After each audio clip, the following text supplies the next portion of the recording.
বিয়ের পর যখন আমি হৃদয়পুরে থাকতাম, আমরা একসাথে যা ভাসুর আর একটা মেয়েও ছিল জায়ের, আর আমি আমার হাজব্যান্ড, আমরা 5 জনের সংসার। তো তখন না আমার হাজব্যান্ডের পোস্টিং তো সাঁতরাগাছিতেই বরাবর।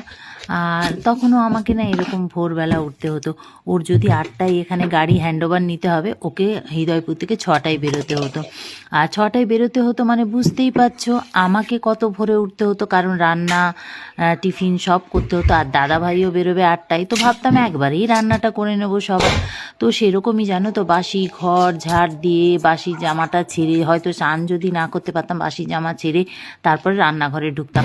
আর এটা আমাদের বরাবরেরই আমার অভ্যেস যে আগে বাসি কাজ সারবো, বাসি ঘর ঝাড় দেবো, মুছবো, তারপরে রান্নাঘরে ঢুকবো, রান্না করব। বা চান পুজো সেরে, চান পুজোটা না করতে পারলেও বাসি কাপড়টা তো ছাড়তেই হবে।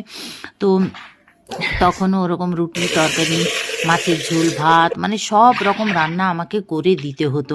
আর দাদাভাইও বেরোতো 8টার সময়, ব্যাস আর কি।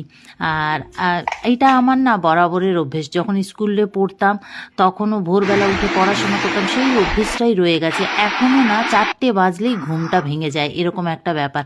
তো ছেলেও আজকে অফিসে বেরোবে, ও 8টায় বেরোবে, তো আমাকে 8টার মধ্যে সবই সারতে হবে। এদিকে বাসি ঘর ঝাড় দেওয়া, মোছা, কাচা, ধোয়া, চান, পুজো, হ্যাঁ, আবার রুটি করতে হবে ওর টিফিনটা।